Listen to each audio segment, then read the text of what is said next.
the chairperson of the Michigan chapter's PIPS group. Okay, are you the director then on paid staff? No, I'm not a paid staff person. I'm a Okay. volunteer chairperson. Okay. Okay. So I work with Wade Trim, is the company I'm with. Been doing Okay. it for the last 8 years. Okay. But Michigan does have a paid person, doesn't it? Dedicated to, or we have a executive director, yes, Yeah. but not Yeah. anyone associated with the Okay. private practice group. Right. Okay.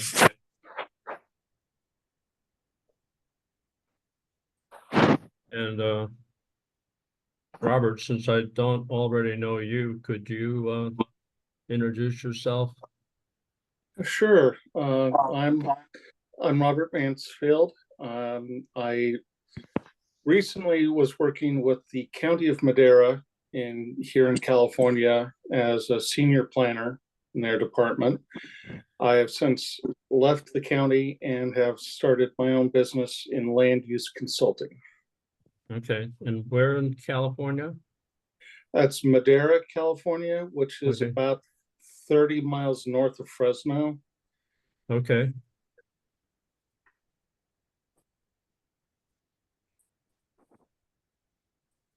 I have a limited knowledge of California geography, but I think I got you pegged. Well,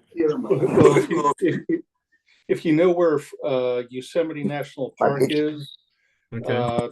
we're just south of Yosemite. If you Okay. follow along 41 south of Yosemite, Okay. that's where we're at. Well, I've done deployments with FEMA, and somebody's got to do it. I got sent to Santa Cruz for a few weeks, so that was not a bad gig. While it Nice lasted. place. Yeah. Let's see. I'm just writing names down here.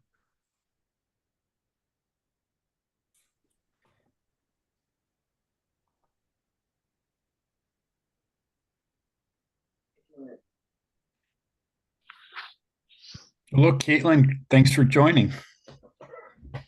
It's yeah, it's been a fun day. Oh yeah, Caitlin and Brad, you're connected.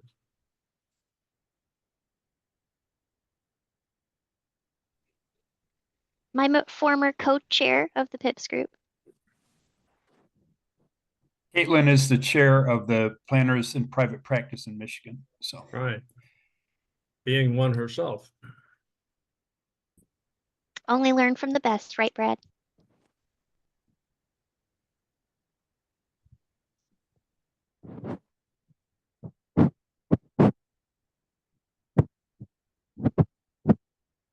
Let's see here. I hate this. I wrote down. I'm writing the names down as people show up, and I'm one behind.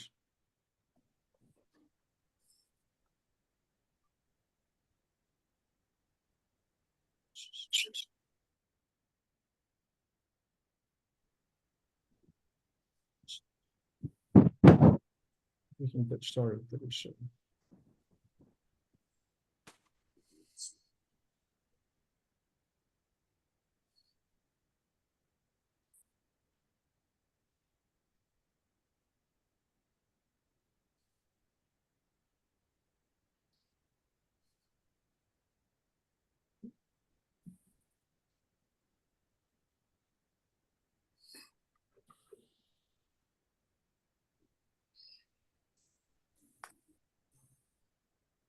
The more people show up, the less I have to talk. So I'm looking forward to this.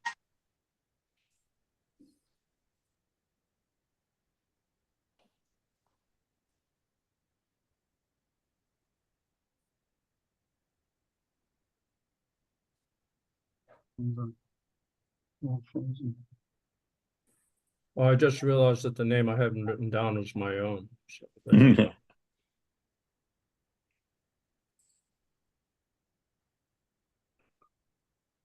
I've got 12 of us so far. It's been that kind of day.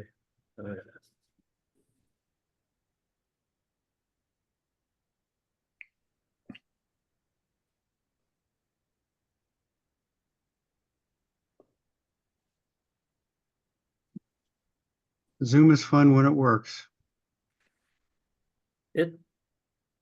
It's really great. I cannot complain about it. I know. I had it all teed up 15 minutes ago to go. Then my computer shut down by itself. Oh, yeah. As if to say, I'm sorry, Mark, I can't do that. Yeah, 2001 was in the future when that movie came out. Yeah, Now we well, can be nostalgic about now we're in the future. it. We've lapped the movie. I mean, Hal and Siri are probably like father and daughter, I swear. Mhm. I got so many arguments with Siri.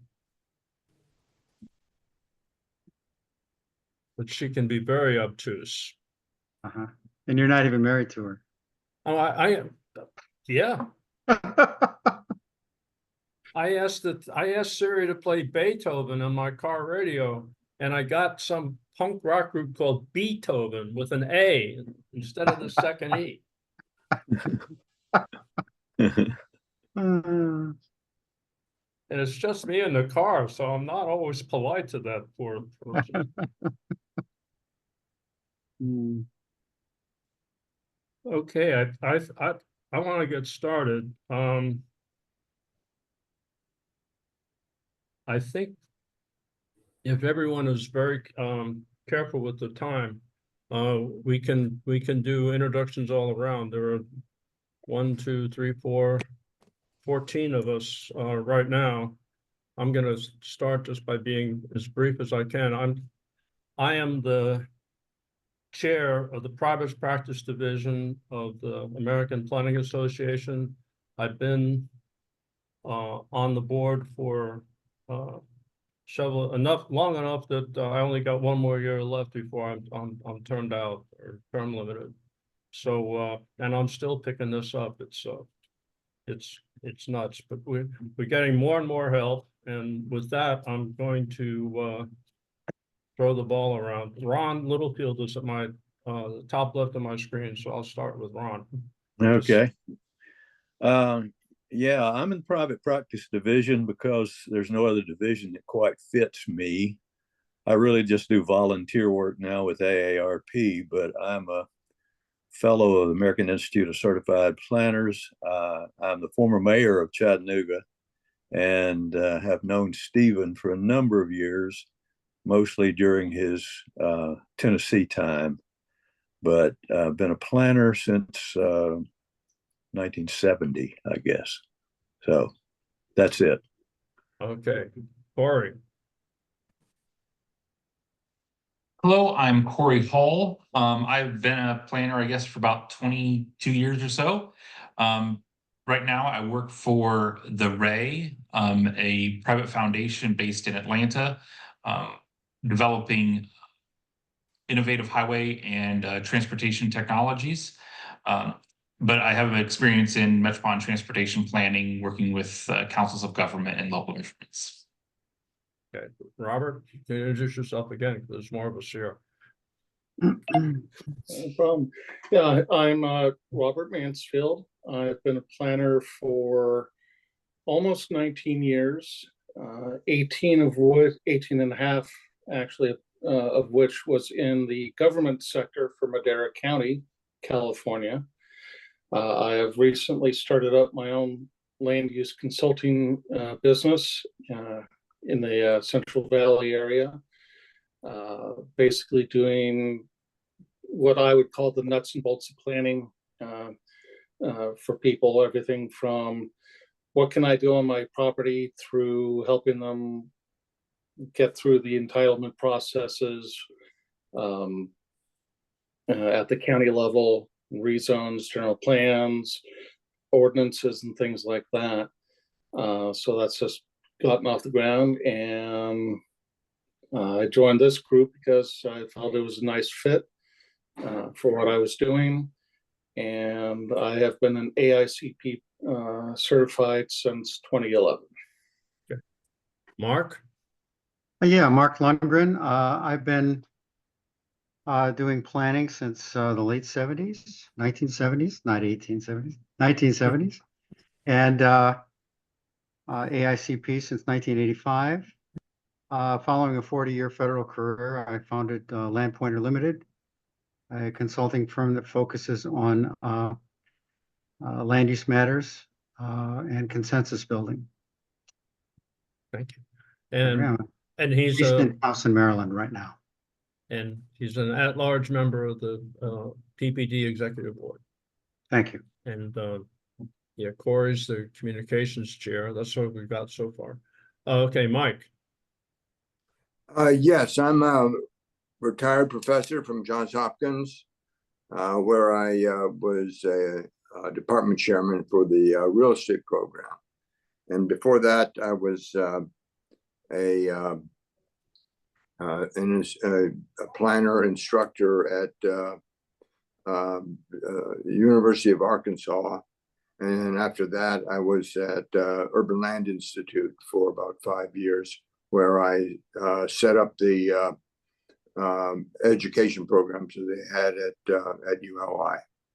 So I started out as a public planner and then transitioned into the multidisciplinary approach to real estate development.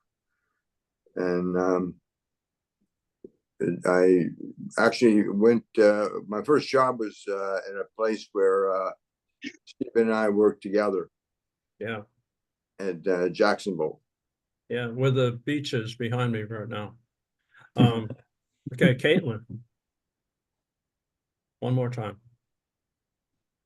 Hi, I'm Caitlin Haben. I am the current planning chair of the Michigan chapter of our Planners and Private Practice Group. I work with Wade Trim. I've been in the consulting world my entire career of 8 years. Okay, great. And Jonathan. Hi, everyone. This is my first time attending private practice division, so I'm excited to hear all your introductions. I'll keep mine brief. My name is Jonathan Gates, and I am currently serving with. Yeah, I'm here. Uh-oh. Okay, go ahead. All right, perfect. My name is Jonathan Gates, and I currently serve as the Region 5 representative with the Student Representative Council. I'm on the executive committee as well as the AICP liaison for the Student Representative Council.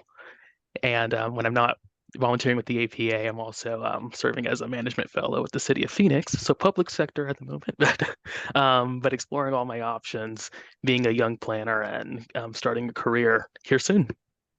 Great. And Brad. I'm Brad Strader. I'm with Sincar Consulting in Metro Detroit, and I focus primarily on transportation planning in the Atlanta area and in Michigan, but also work in South Carolina and other places. And I'm vice chair of the Planners and Private Practice Group and work with Caitlin in the Michigan group as well. Okay. Sarah?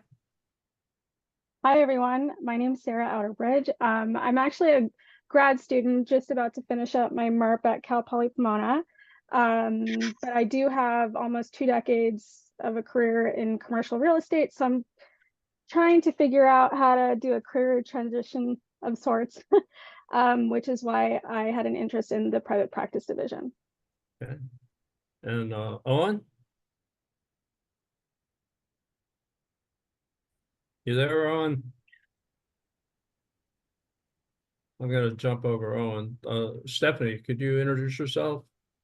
Hi, I'm Stephanie McBrayer. I run I'm towards the end of my career. So these days I'm running a small private practice operation in Grants Pass, Oregon.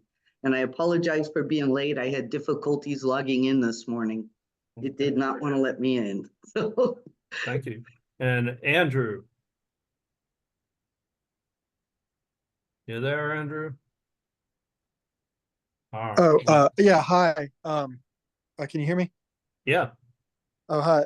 My name's Andrew Russell. I'm a AICP planner in Birmingham, Alabama. I had worked previously as a city planner at Chamblee, Georgia, and at Dunwoody, Georgia. I also currently work for Gwinnett County, Georgia, but remotely as a part-time planner, and I'm have a small business doing zoning and planning and development research here in Birmingham, Alabama, and that's it. Is this Andrew, my former student? Oh shit! Yeah, hey, Dr. Beisch, man, I was gonna say I was also a former student of Dr. Beisch's. Yeah, hey, Okay. Well, he was yeah. your former teacher. Go on. I want to introduce yourself. Thank you for letting me introduce. I couldn't get my machine off of mute. In any case, I'm Owen Beich. I think the only thing I need to mention is that I am a principal at GAI Consultants, and I'm also a faculty member at the University of Central Florida in its planning program, with hopefully other star students like Andrew engaged in careers that are successful. I was recently made chair of this division's mentoring committee. And Andrew and a few other people, Andrew because it's in the past, but because of a few other people that are students or coming here to learn about this division, are a particular interest of mine. We are highly focused and moving into much greater focus on students and introducing them to a private practice career. So people like Sarah, my background is fundamentally commercial real estate and accounting and a variety of other things that don't square with planning. And anybody else that's on this call would like to learn more, please give me a call. And let me also give a shout out to Stephen and Ron and to me, since we represent the Tennessee constituency, which is oddly the largest group on this call, which is shocking to me. I am now a resident of Florida like Steve, where a lot of planning purports to be done. Yeah. Okay. I was the Tennessee chapter president until I moved to Jacksonville, Florida. And for 6 months after I moved to Jacksonville, Florida, I was still the Tennessee chapter president. But they wouldn't let me be the past president because I wasn't in Tennessee anymore. So the past president had to fill in for me. So, okay, well, the discussion is occasioned by the upcoming National Planning Conference. And I sit around a table with, I don't know, 15 or so other members of the Divisions Council, and we all talk about what's important to our division. And I have a good idea of what I think is important, but I've learned as a planner that the more I listen to other people, the smarter I sound. So that's the purpose of this meeting, is to give you all a chance to make me look smart in front of all those other Divisions Council members. So with me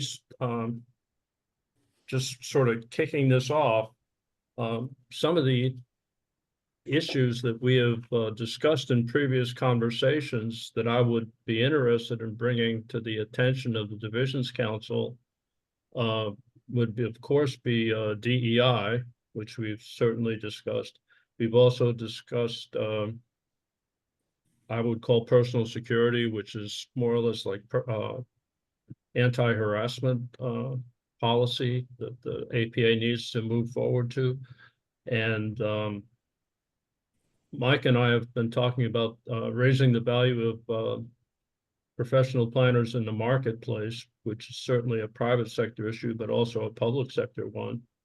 And the main thing, one thing I've been advocating for, and I'm not getting a lot of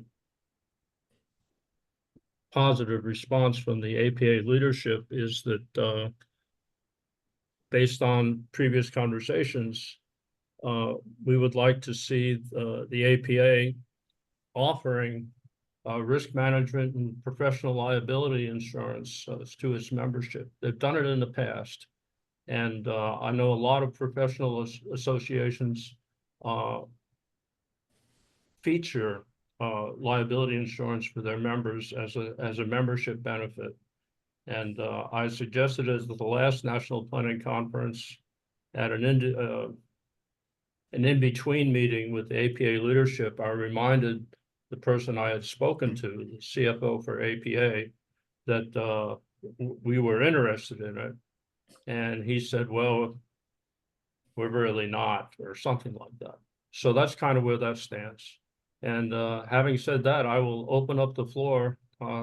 What do you think the APA leadership as a whole needs to know about private sector planners and how we can be more effective in representing the communities where we work? And I guess a little more widely respected within the profession than private sector planners are sometimes, put it that way. So, It's Mark, can I make a comment? So are you looking to help us help you with your elevator pitch to the other divisions? Or do you want yeah, something more deep and substantive? I want bullet points more than elevator Okay. stuff. I Okay. want to know what is important to members and how the how to get more bang for your buck as a dues paying member of the APA. Put it that way. Sure. Well, as you put it about professional liability insurance, I think that's a very important point. And it applies, I think, not only to those of us who are in the private sector, like PPD planners, but increasingly public sector people, officers, government officials are being sued, and they're being sued personally. So I think that, and planning is always a contentious, not always, but often, very often, a contentious activity in the public sector. So I think that that's something that would be very applicable to all planners of all colors and stripes. The other thing I think for PPD to be rightfully proud of is the revised PPD Private Practice Handbook. I think making sure you bring that out as a real quality piece that contributes to the betterment of all of us involved in private sector planning. Those are just a couple comments to start. Okay, thank you. We have, besides 3 from Tennessee, I think we got a couple of students and a professor here. So what are the issues? And I can, I'm trying to set up Owen to say what I hope he says about the importance of professional, what do you call it? Making planning education more pragmatic. Well, okay. Well, I was afraid you were trying to set me up to tee off, but I thought it would be nice to maybe hear from the students before I influence anybody's opinion. Okay. I think as part of your elevator speech, you might want to emphasize, Steve, which I think will then lead to the education, that we are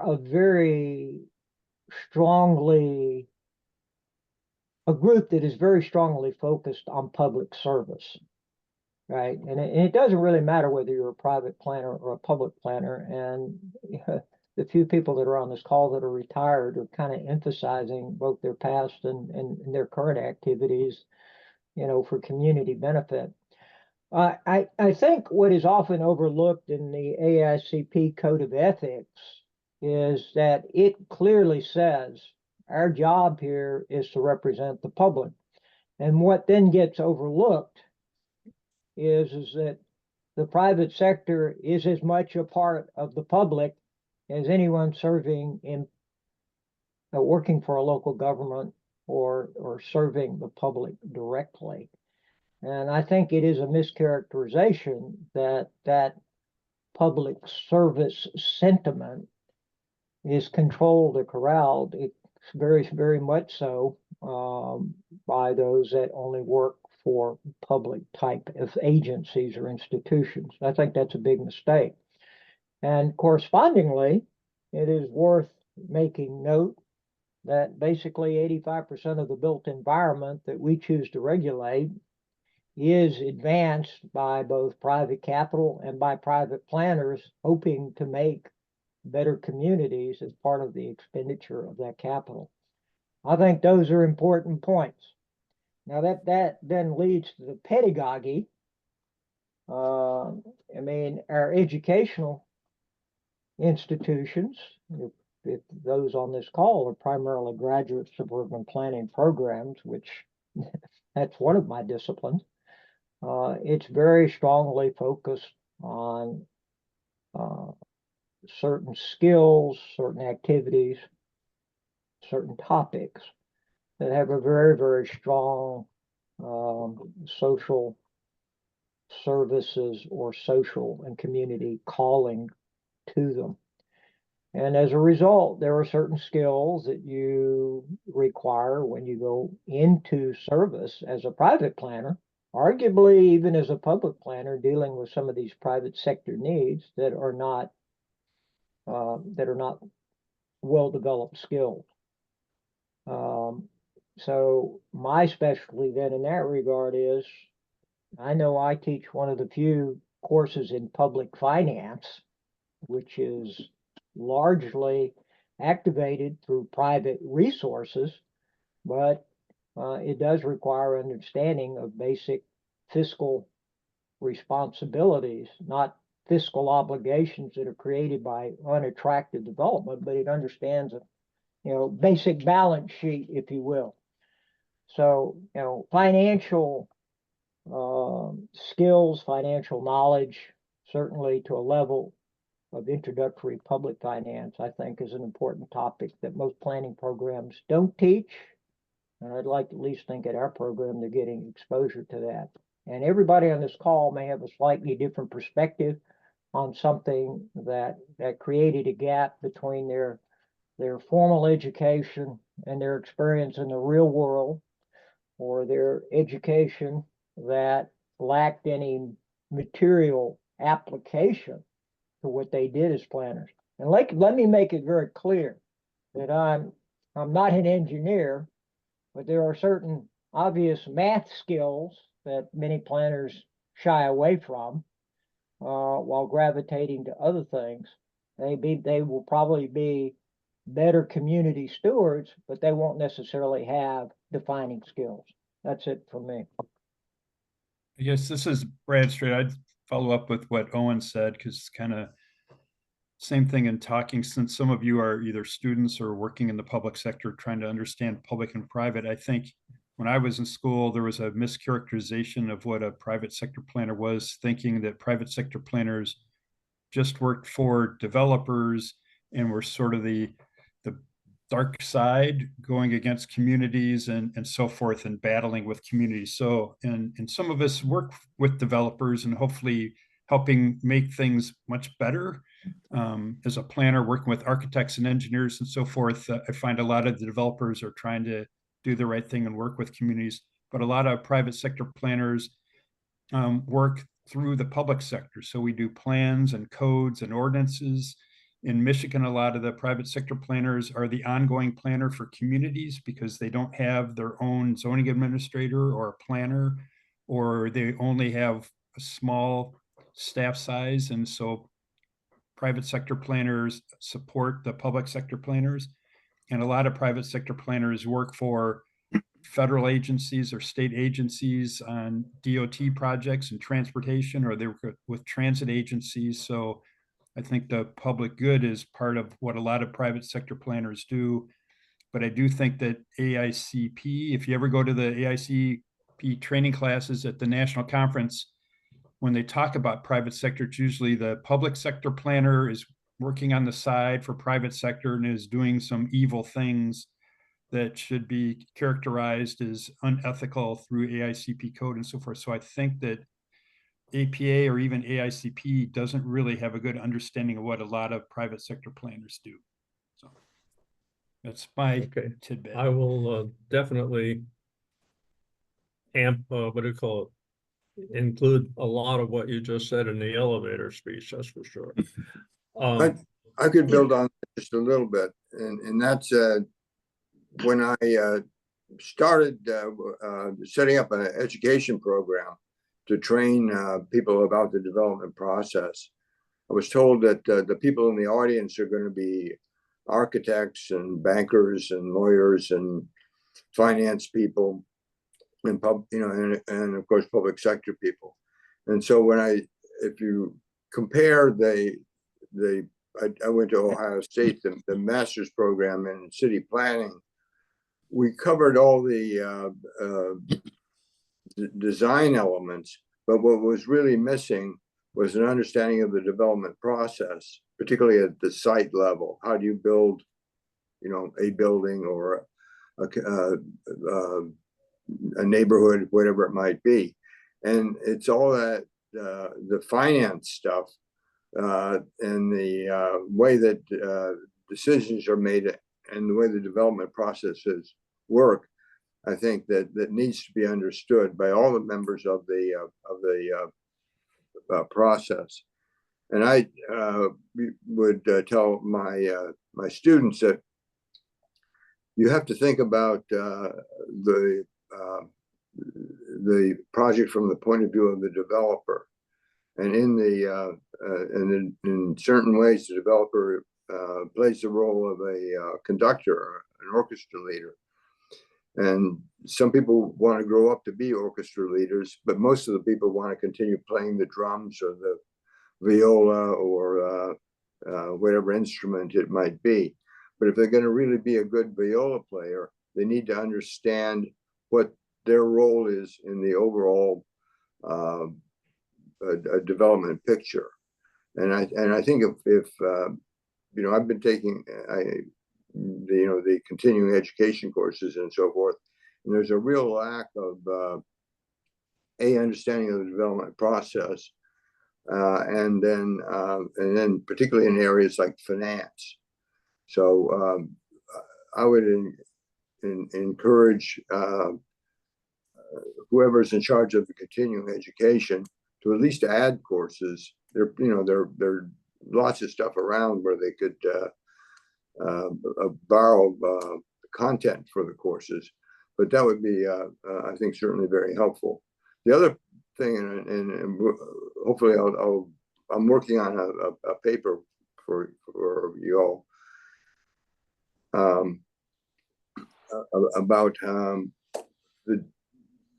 about the overall development process. And then one thing that Steve and I talked about is respect and value of the planner in the process. And one of my colleagues has written a book and does the training for the NAIOP people, which is the private sector developer. And there are different stages in the process where you can make, basically complete a project and make money and go on to the next one. And right now, what we don't do a very good job of explaining is how we contribute to the value of the overall project. And until we can get to that point, I think we have a hard role to play in terms of salaries and more prestige in the process. Okay, Stephanie.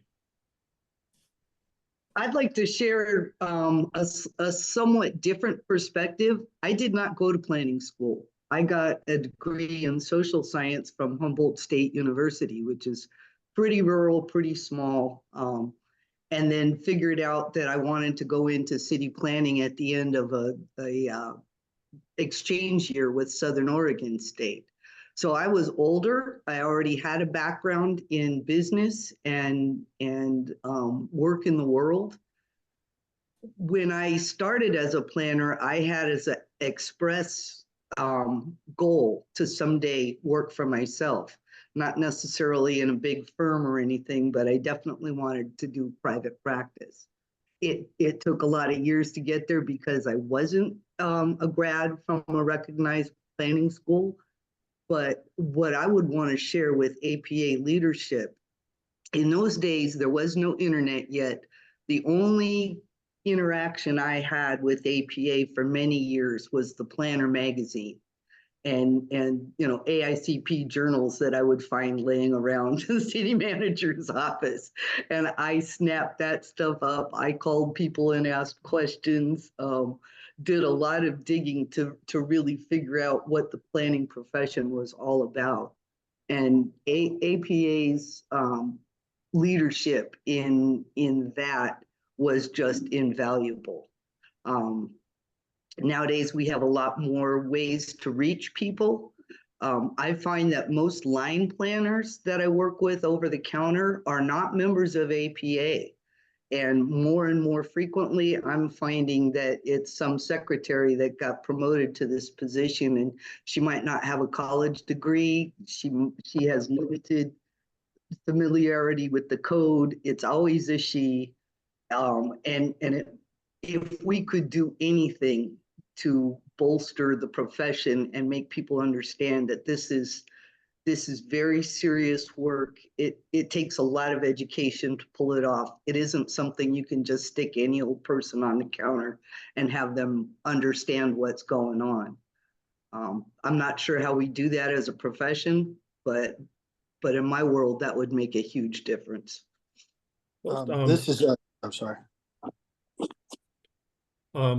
I just want to plug Mike. He's booked for a conversation in 2 months, and he's going to talk more about what he just mentioned, and then we hopefully will grow that into a webinar that would give him a lot more time than he has today. But the value of planning, a lot of it has got to do with, I hate to use the word brand, but I mean if somebody thinks that his brother-in-law could do just as good a job as a certified planner, then we're competing with a lot of people that are just sort of weighing us down in some ways. But I wouldn't overlook a good planning secretary is worth his or her weight in gold. I mean, they are a great resource, and I wouldn't want to devalue the contribution that they make. So absolutely not. But the good ones stay in the office working for somebody, and the bad ones get put on the counter. That's awful. I mean, customer service. But anyway, okay, I'm going to keep throwing the ball around. We have heard from Owen, but we haven't heard from the people that Owen wanted to hear from first. So if you're a student and you're still on the call, I expect you to open Can I unmute jump in? yourself. Because I do have to head out in a little bit. Okay, please do.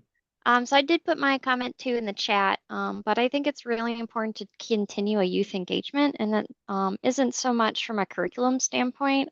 You learn a lot about doing a good job in the consulting on the job, and how do you do a zoning ordinance so many different ways for addressing a problem. And so I think staying active at, if there's student conferences in your chapters, having different youth representatives like we're pushing for at the national level as well.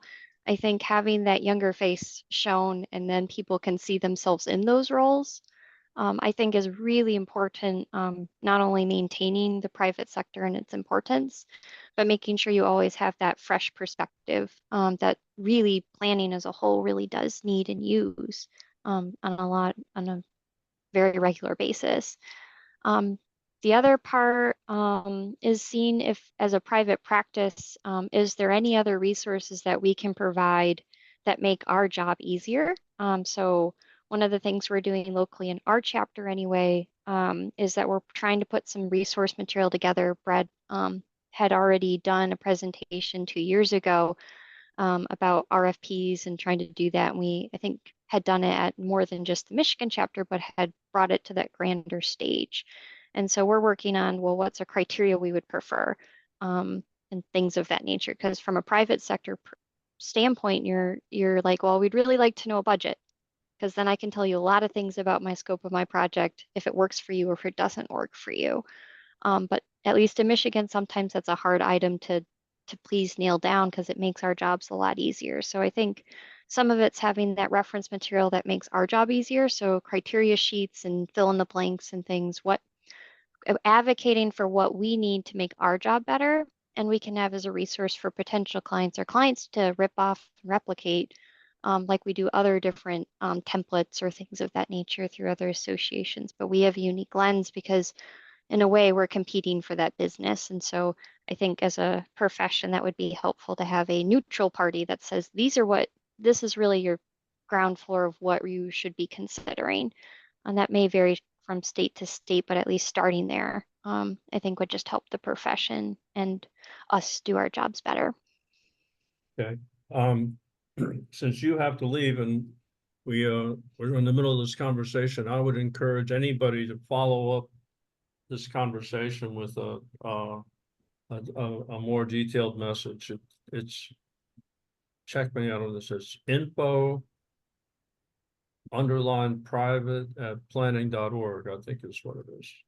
Is that the PPD email that usually is sent out Yeah, to subscribing members? Okay. if you get that, the return address, if you will, the email address is in there. So just grab that, hit the link, and you can take the soapbox as far as you want to go. Thank you.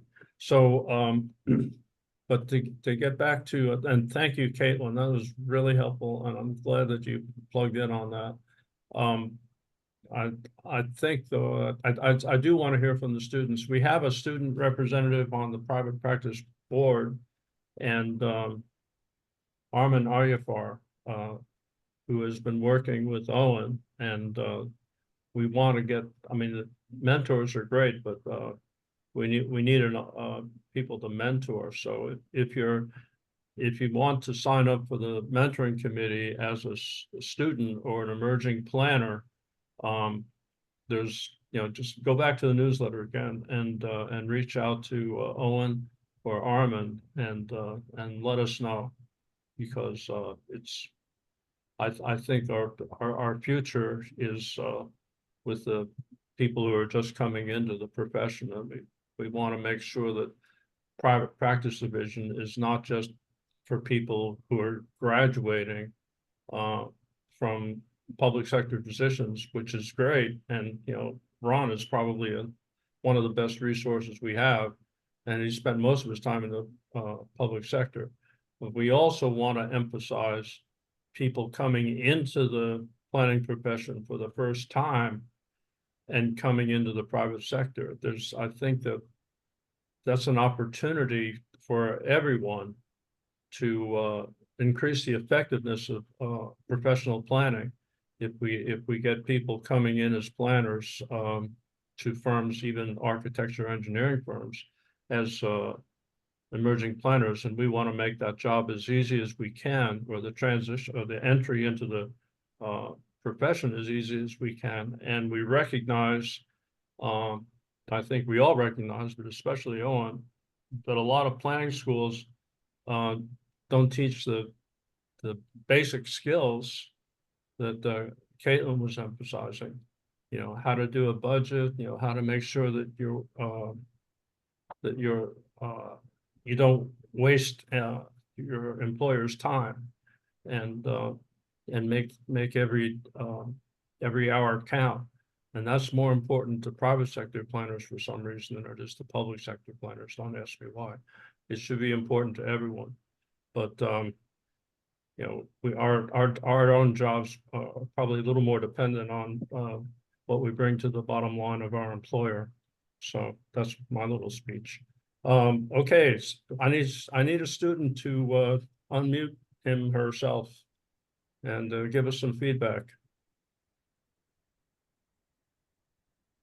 I'm happy Okay. to give some feedback. Please. So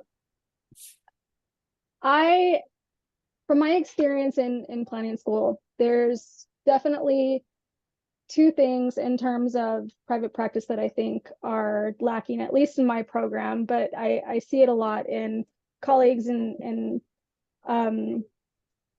just public sector planners also. But I think that there's not enough creativity and finance education also. I would second that, because I think part of the role of the private sector planner is to bridge the gap between public planning and the private sector in a way. And a lot of times to get projects and programs implemented and adopted, it takes some creative thinking instead of just looking at the black and white of the code. So being more comfortable in that gray zone, I think. Okay, that's well said. Hey, Okay, Andrew? yeah, I'm not a student anymore. I've been working with some students at the University of Alabama at Birmingham, UAB, you know, getting them a ticket to go to like a planning conference, to go to a workforce housing seminar forum, things like that. But I was working in the private sector last year for a firm I still have a great relationship with, Retail Strategies, and was helping some of their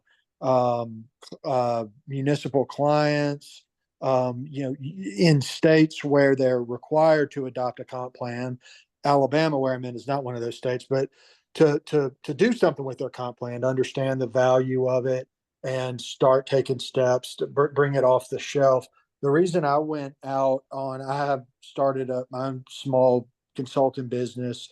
Dr. Beisch was actually a huge inspiration for that. I haven't told him that before, but it felt really like a calling. I was reading these things that HUD was putting out, a lot that EDA was putting out, that the individual economic development districts, EDDs, was putting out in Alabama, in Georgia and other states I was looking at, but really these like federal resources, and kept saying, you know, capacity building, technical assistance, and, you know, being a career planner, 10 years of experience working in public sector planning. During that time, most of the time was working actually for a large engineering, architecture, and planning firm that had the contracts with the cities, like is very common in the Atlanta metro area, as like an embedded consultant at the city. But to use this to, you know, to like, you know, seriously to try to help these places with their you know, implement their plans, look at their zoning with them, the history of it, help them to understand the cause and effect of their zoning and the development patterns that they now have, or they may love, they may feel stuck with. And, you know, in Alabama, I'll just say it's very different than in Florida and in Georgia. There's only 16 city managers in the whole state. And that I told that to someone at the Appalachian Regional Commission, and they were shocked that they were in town doing a Getting the Grant workshop, and there are 20 or so what are called zoning administrators, but you don't really know, you know, where does is it professionally ran, or is it politically ran?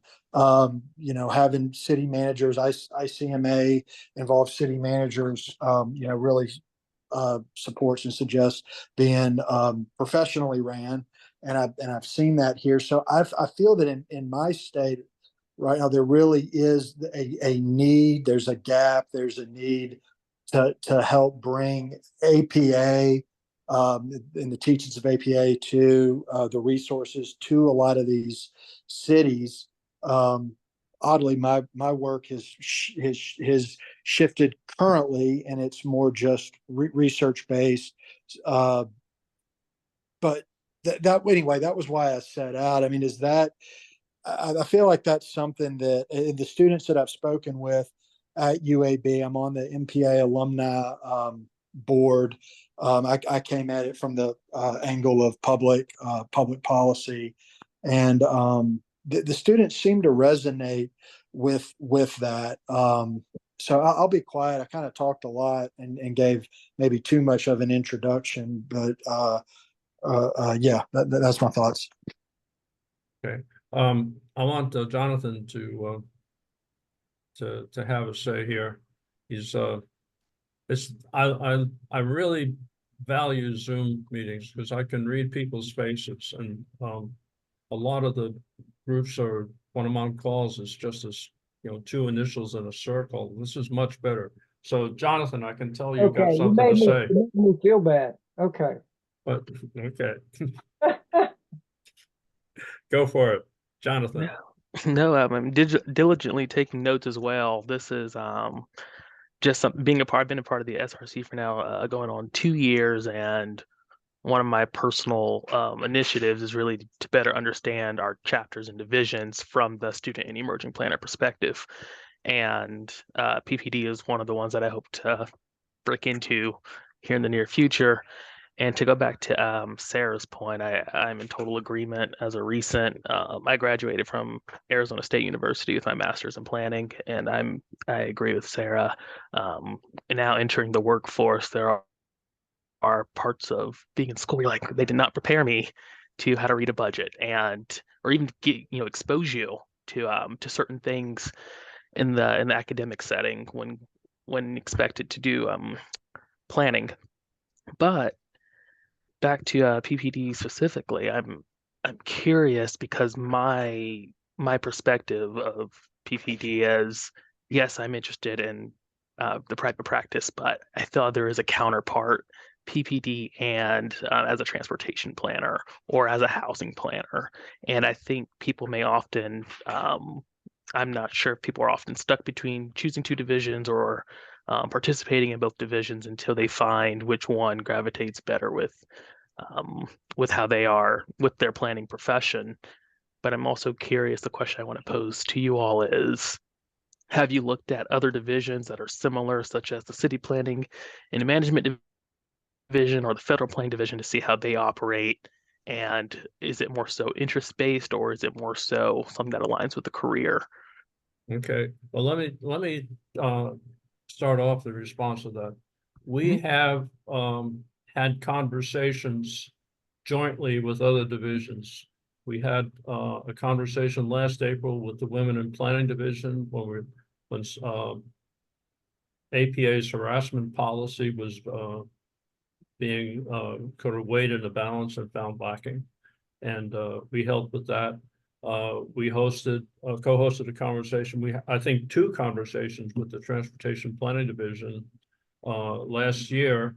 And this is the 3rd year that we will be co-hosting a reception with the Transportation Planning Division. So, and the Transportation Planning Division is full of planners in the private sector who aren't necessarily members of the private practice division. So yeah, we get around. I mean, we're a small division, and it's to our advantage to piggyback on the larger ones. But those are the ones that we also get involved with chapters, especially the Florida and Michigan chapters. And Owen's got his hand up. We only have one mayor on this call, and we don't often have a mayor.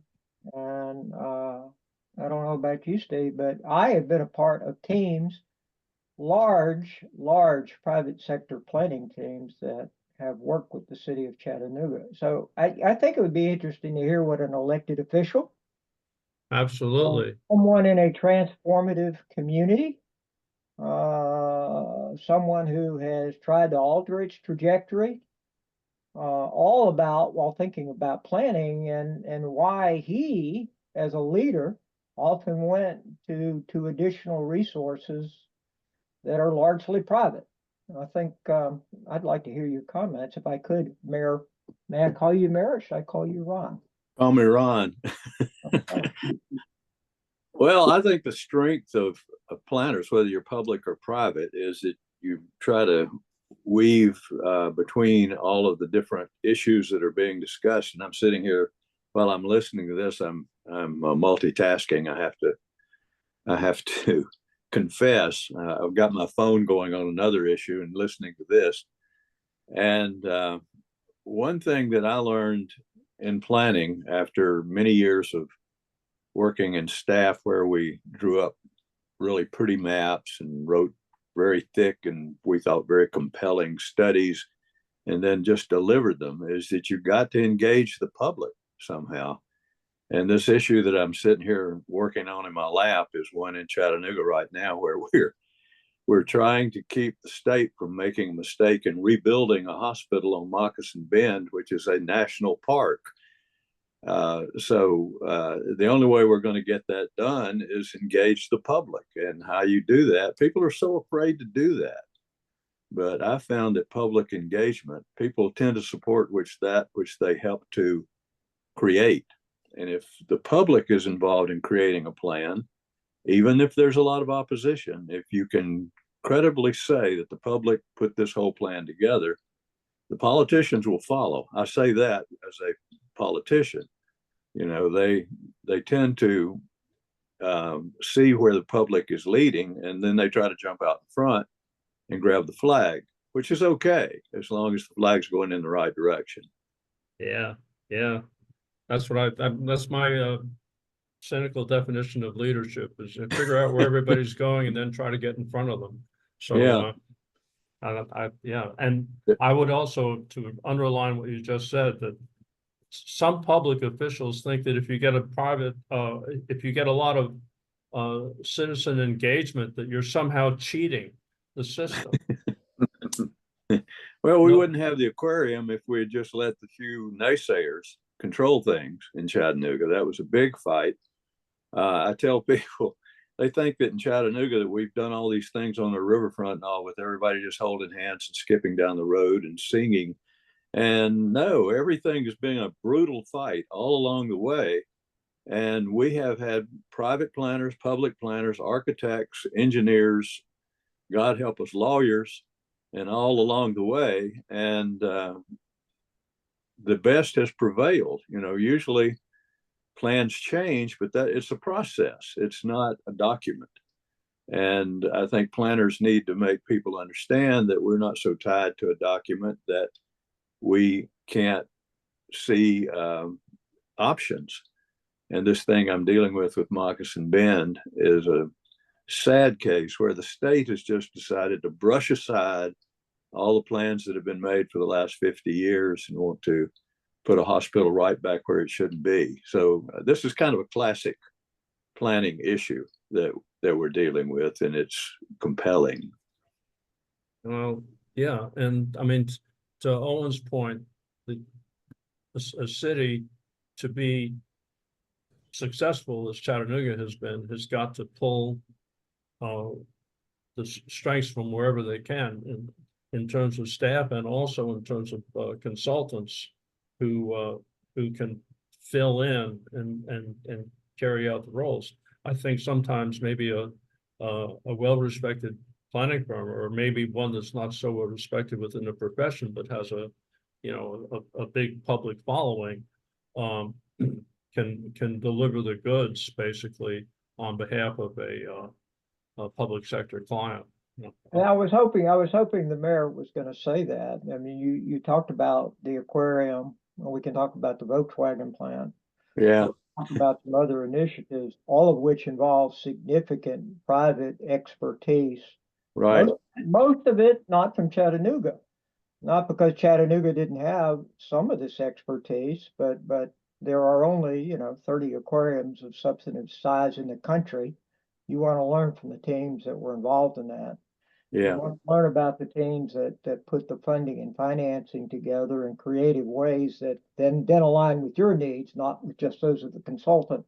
Yeah, I would submit the size of the sandbox is one of the reasons that the city of Chattanooga has reached out to so many consultants, and I think those that are on this phone that I know personally have been consulting in a long time bring extraordinary expertise that sometimes is superior, but almost always complements whatever that is that you have at home. And it does it without inside baggage, freed of the commitments that necessarily come with being institutionalized in a specific setting. Well, yeah, I would say on behalf of Chattanooga, and as a consultant who worked in Tennessee, that Chattanooga would be more likely to put a planner in the forefront of an endeavor. I mean, and what I mean a planner, I mean a planning firm, a brand name planning firm, instead of the usual suspects, which are the big AE firms, which I don't want to name names, but I know who they are in Tennessee.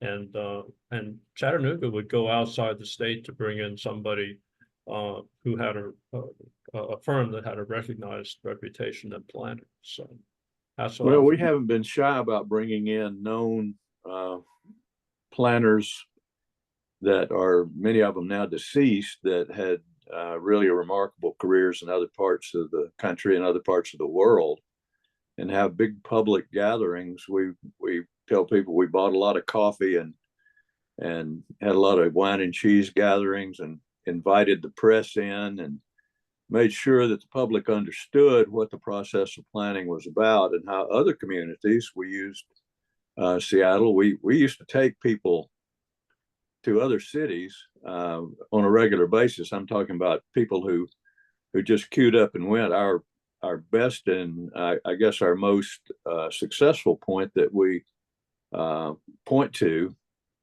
is taking 52 people to Indianapolis back in the 1980s to see how that city had turned itself around, because at that time Indianapolis was jokingly referred to as India no place. And excuse me, somebody's trying to call in. Anyway, we took people outside of the community and expanded their horizons, and then we brought people in from other places and had big public gatherings here and expanded the community's horizons, and openly did it with media so they could ask all the questions they wanted to and be critical or not. And it's made a big difference. We learned that you can't just color up planning documents and maps and so forth and expect people to jump on board and make things happen. You've got to engage the public, and that includes the naysayers as well. Yeah, that you find out why they're saying nay, and you may have well, you can open a vein that way. That's true. And I can attest that part of what drove me into city planning as a profession was the Monterey Bay Aquarium and how that project unfolded. And it was, I wish they had brought in good planners to start with at that project. Well, people ask me about the aquarium, and I said, we have cities all the time that want to duplicate that. And so, well, I think that the whole idea of an aquarium was to do something that was audacity. I mean, it was just an example of audacity. And the best example of that is not at all like an aquarium is one of our sister cities. Hamm, Germany, has a park that has an old mill in the middle of it that someone looked at and thought, well, that looks like a giant elephant. And then they proceeded to make this gigantic old mill structure into an elephant that is several stories tall and has become a landmark in that city. I said, do something with audacity that gets people's attention. And the interesting thing is, frequently those naysayers then think it was their idea. You know, they'll go around telling them, yeah, we knew it was going to work. No, they didn't. We can document that they didn't think it was going to work, but don't put them on the spot. Just let them enjoy it if they think they were in favor of it. Yeah. Oh yeah. That's great. Thank you for that. Your contribution to this conversation. Well, I'm not sure I answered the question. If there was a question, was there? There was a question. What was the question? You want to succinctly? You can ask your question succinctly, and I'll try to put my political hat aside and answer it succinctly. Why did you hire the private consultants with resources in your great city? Well, and we still do. It's to bring in outside thinking. Right. Yeah, outside thinking. Get outside the bubble. So that's good for Sarah, and that's what Jonathan want to hear. Outside the bubble, creative thinking, different experiences that are not cultivated entirely at home. Correct. Absolutely. Okay, well, I've kind of promised that we'd wrap up these conversations within 1 hour, and I'm about 4 minutes past my promise. But maybe not if we figure we got off to a little bit of a late start. Could I just see how many of you, or if any of you, are going to be at the National Planning Conference? Jonathan, Mike, are you coming? I don't think so now. Something came Oh. up. Oh, That okay. was original planning. And did I see Ron's hand go up, or did I? No, no, I Oh, won't be okay. there. Okay. All right. Well, we'll do what we can with what we got, and there'll be a bunch of people who are not on this call who are members of the private practice division and go to conferences, but and it may be a little too late to register, but Brad and I have cooked up this really neat idea that we're gonna and we're not gonna plan it in advance, but the Twins are playing the Tigers. So if you're a Michigan planner, you need to take advantage of that opportunity. So I'm probably on Saturday afternoon. I'm going to try to get some private practice planners together to sit through a baseball game. Games are great ways. It's better than drinking in terms of getting people to open up and share their thoughts. So I would encourage you to if you are anyone's at the conference, and then just a road announcement. We're going to have private practice division ribbons out again this year that you can put underneath your badge, and so the more people we get ribbons onto, the better, the higher profile we'll have at the conference. So say that.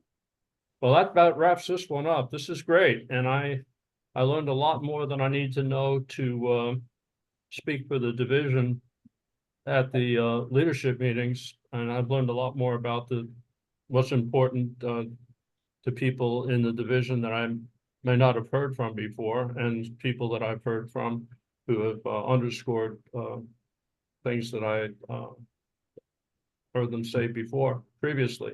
And I'm really enthused that we have Corey and Owen and Mark and Brad, who was on the call, on our board now, so I can delegate more stuff to more people and get more things done. It leverages to the benefit of all of the membership. And Jonathan, thank you for joining us on behalf of the SRC. It's really important to us to get that perspective on what we're trying to do here. Okay, well, if there's any further comments or concerns, I'm going to hit the end button, and we're going to do this again next month. We'll have Rod Arroyo, who's a new member of the FAICP, to talk about his experiences setting up his own practice and joining another practice, and then going back, I think, out on his own in Michigan. Okay, and then Thank you, Stephen. Thank you. Okay. Thank you. Bye, you all. Thank you. Thanks for coming. Bye. Thank Okay. you. Bye. Bye.